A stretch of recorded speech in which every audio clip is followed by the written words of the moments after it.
Fernando Fernandes, da Primeira Igreja Batista em Penápolis, aqui no interior de São Paulo, e é com grande alegria e gratidão a Deus que chego até você. Uma frase veio à minha mente, ao meu coração, nesses últimos dias, e eu confesso que fiquei meio que intrigado comigo mesmo, pensando e orando e lendo a Bíblia, e em especial o texto de Eclesiastes capítulo 7, os versos de 1 a 6. Porque a Bíblia diz nesse texto que a casa do luto é um lugar melhor para nós estarmos do que a casa onde há festa ou aonde houve um nascimento. Mas e quando o luto não dá trégua? E quando o luto não dá trégua? Estamos aí nessa pandemia e temos perdido pessoas, amigos, irmãos em Cristo, conhecidos, parentes de perto, de longe, um número assustador, aproximadamente 550 milhões de pessoas já faleceram. E isso tem, de certa forma, desgastado a gente emocionalmente e muito, psicologicamente também, e muito, porque nós não temos tido tempo de passar pelo processo do luto. O luto é um sentimento de tristeza profunda que nós temos quando perdemos alguém que amamos, alguém próximo, um amigo, alguém, um familiar, uma pessoa que é realmente cara para nós, que é importante na nossa vida.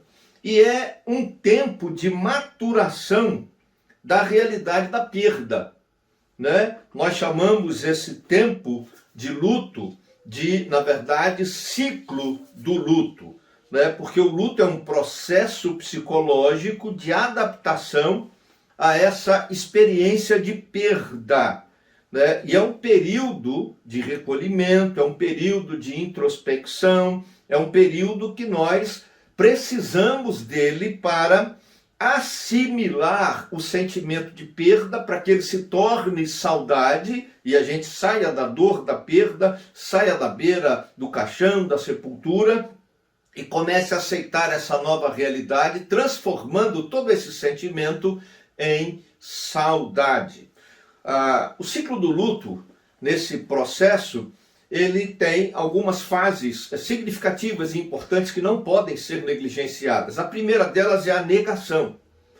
Nós não aceitamos perder alguém que amamos e às vezes achamos até que Deus agiu de forma injusta conosco. Depois vem a revolta, a raiva. Nos aborrecemos com aquela perda, nos aborrecemos com a medicina, às vezes, com os médicos, com familiares, nos aborrecemos com o próprio Deus, com a gente mesmo e às vezes com a pessoa que perdemos, porque achamos que ela não podia ir embora. Depois vem a fase da negociação, a fase da barganha. A gente começa a achar justificativas, meios, caminhos, para de alguma forma sobreviver a tudo isso.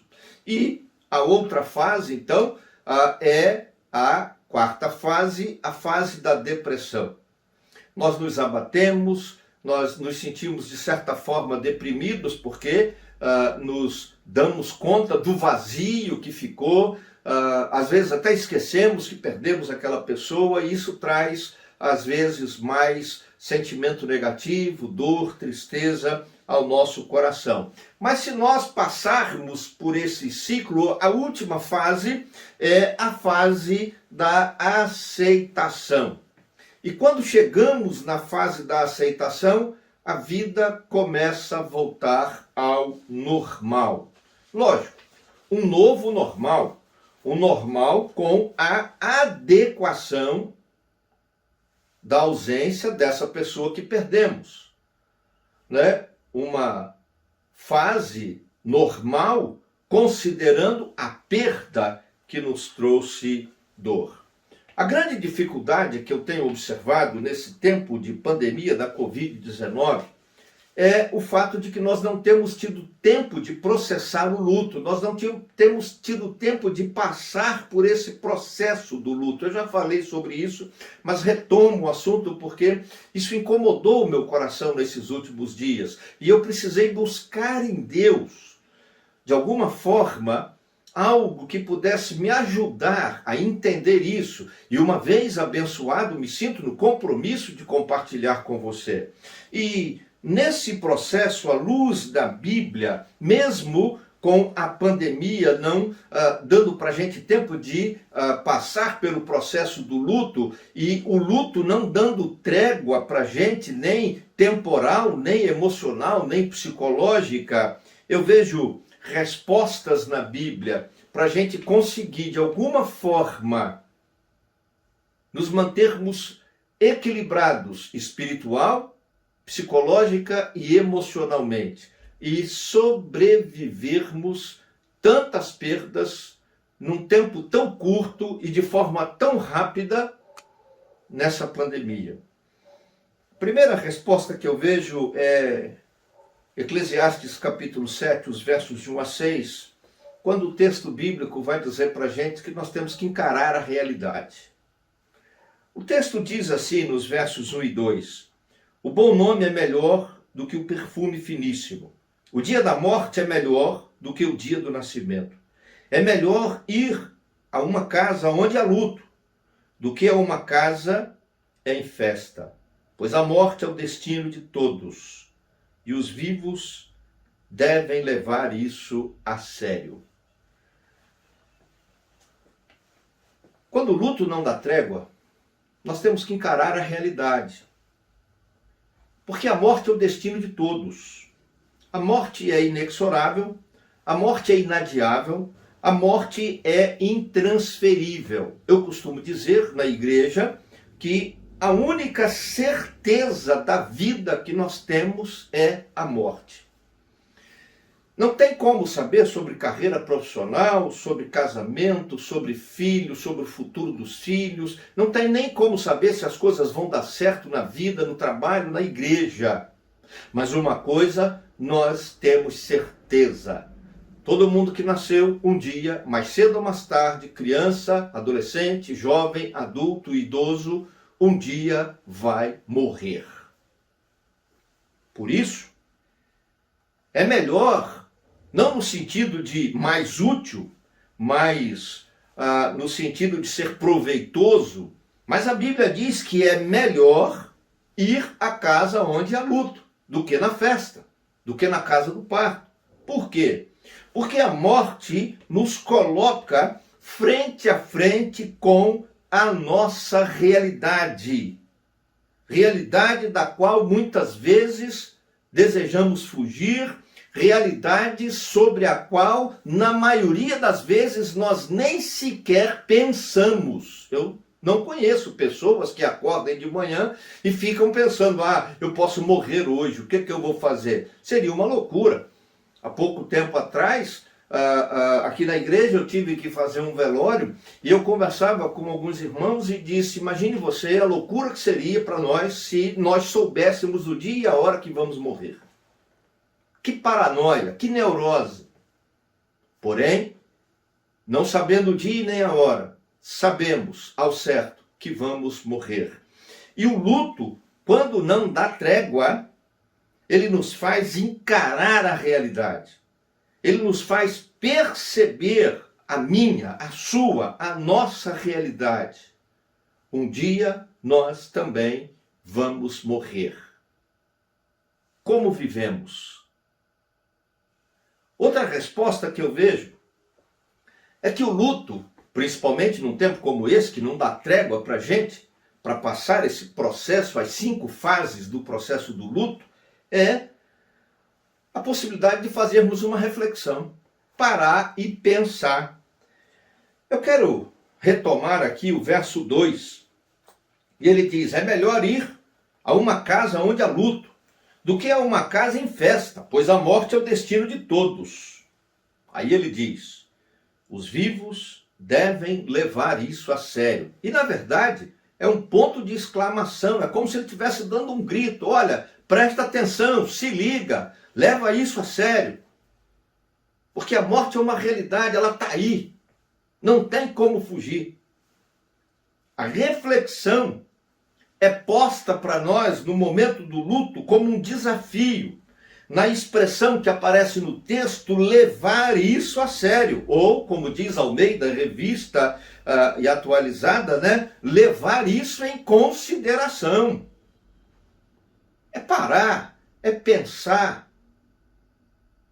é ponderar, é avaliar. A ideia no texto é a de aproveitar o luto para uma introspecção, ou seja, para olhar para dentro de si mesmo, para as nossas próprias emoções. É como se fosse fazer um processo de prescrutação da nossa existência, uma autoanálise, um autoexame criterioso, investigando de forma rigorosa a nossa própria alma, as nossas emoções, os nossos sonhos e os nossos objetivos. Porque na maioria das vezes, os nossos sonhos e objetivos não levam em consideração o fato de que nós estamos todo dia diante da iminência da morte. Por isso, muitas vezes, a nossa alma trilha por caminhos, buscando tão somente satisfazer interesses pessoais e desfrutar prazeres. Faça uma reflexão. O luto não está dando trégua. Pessoas morrem a cada semana, todos os dias você vê os números aumentando, mais de 1.000 mortos por dia. Faça uma reflexão. Olhe para dentro de si mesmo e avalie todas as condições da sua alma, do seu coração, da sua emoção, da sua espiritualidade. E veja, avalie se você está preparado para encontrar-se com o Criador. A terceira e última resposta, nesse tempo em que o luto não dá trégua e a gente não consegue fechar o ciclo do luto porque morre outra pessoa e a gente ainda está na fase, às vezes até da raiva, né? Ou da negociação, aí vem outra perda, é a possibilidade de nós nos tornarmos pessoas melhores. Aproveite o tempo do luto para se tornar uma pessoa melhor. Veja aí, eu quero retomar os versos 2, o 3 e o 4. O texto diz assim: é melhor ir a uma casa onde há luto do que a uma casa em festa, pois a morte é o destino de todos. Os vivos devem levar isso a sério. A tristeza é melhor do que o riso, porque o rosto triste melhora o coração. O coração do sábio está na casa do luto, mas o do tolo na casa da alegria. A casa do luto é melhor, como eu expliquei inicialmente, e o rosto triste faz bem ao coração, e o coração sábio está na casa do luto, são expressões que tentam mostrar para a gente de maneira clara e objetiva que existe a necessidade, a possibilidade de aproveitarmos o luto, o tempo do luto, para amadurecermos e nos tornarmos pessoas melhores. Se pensássemos mais, se refletíssemos mais, se encarássemos de maneira mais objetiva a realidade da existência humana e a finitude, a morte, talvez nós fizéssemos escolhas melhores, talvez tomássemos decisões mais acertadas e com certeza buscaríamos mais a Deus e por tudo isso viveríamos muito melhores, nos tornaríamos pessoas melhores, seríamos maridos melhores, pais melhores, filhos melhores, irmãos melhores, cristãos melhores, mais comprometidos com Deus e com o bem-estar das pessoas que estão à nossa volta. A ideia aqui no texto é de que a tristeza do luto, por mais estranho e paradoxal que pareça, nos faz bem, porque nos permite melhorar, aprimorar o caráter, aquilatar melhor os sentimentos, as ideias, nos tornarmos pessoas mais diligentes, pessoas mais sábias para a vida, pessoas mais habilidosas para lidar com a realidade, com as frustrações e com as perdas que a vida nos impõe. Talvez a mais dolorida seja a morte de pessoas que amamos. E que de alguma forma, mesmo que subjetivamente, imaginávamos que essas pessoas seriam eternas.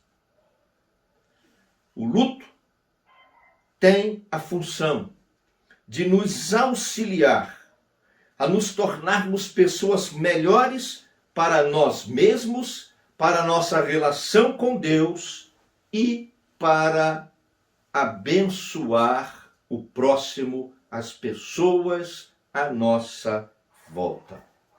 Queridos, irmãos, irmãs, amigos, amigas, você que está assistindo agora, o luto não tem dado trégua para a gente nessa pandemia da Covid-19.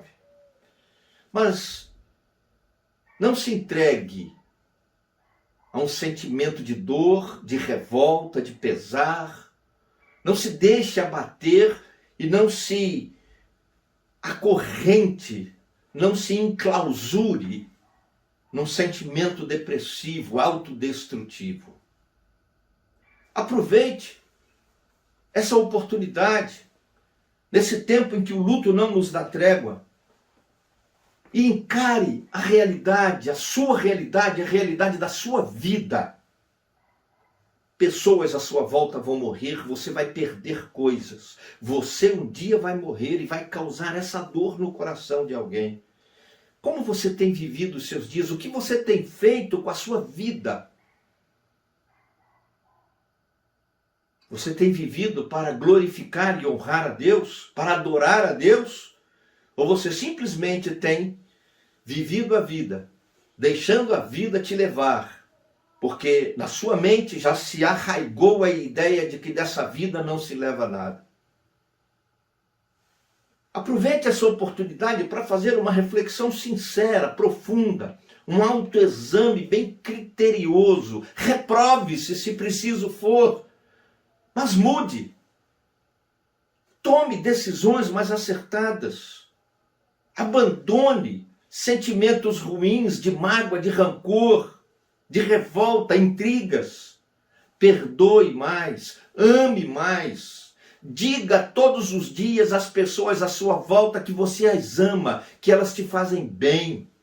Diga para você mesmo que você é grato a Deus pela vida que você tem. Torne-se uma pessoa melhor. Coloque a sua vida no trono da graça de Deus, na presença de Deus. Mude sua atitude. Busque ler, meditar na palavra, orar, ter comunhão com Deus.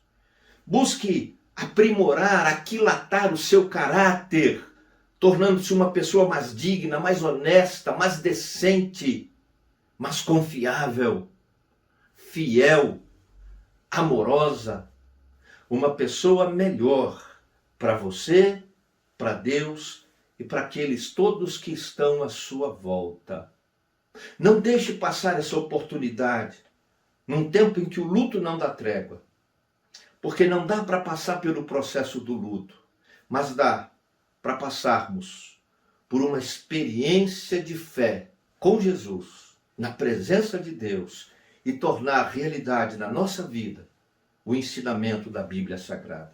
Querido Deus e Pai, é no nome de Jesus que eu abençoo a vida desse querido, dessa querida que nos assiste agora. É no nome santo e poderoso de Jesus Cristo que eu te peço, consola os corações. Tira a dor do luto. Traz um sentimento bom, positivo, de saudade, de alegria dos tempos bons. Mas Deus, ajuda para que esse querido, essa querida encare a realidade dos fatos. Para que ele ou ela faça uma reflexão sincera, genuína, verdadeira. Se arrependa dos pecados, se arrependa, Senhor, das decisões erradas e torne-se uma pessoa melhor, procurando pedir perdão, perdoar, amar mais, fazer o bem, ajudar, se tornar generosa. Alguém que honra e glorifica o nome do Senhor. Alguém que testemunha a fé em Jesus Cristo. Eu oro abençoando a vida desse querido em nome de Jesus. Amém.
Pensou em desistir?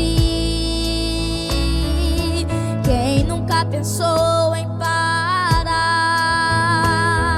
Mudar todos os planos de uma vida, deixar tudo pra lá. Quem nunca cogitou sair de casa, abandonar os sonhos de um caminho, como folha seca no vento sem direção, virar um andarilho. Às vezes as portas se fecham, às vezes as lágrimas rolam, às vezes as luzes se apagam, e o que se perde não volta. O que fazer? O que fazer?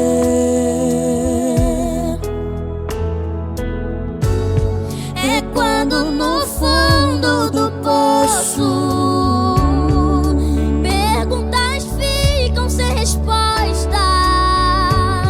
É quando a vitória não chega e se conhece a derrota. O que fazer?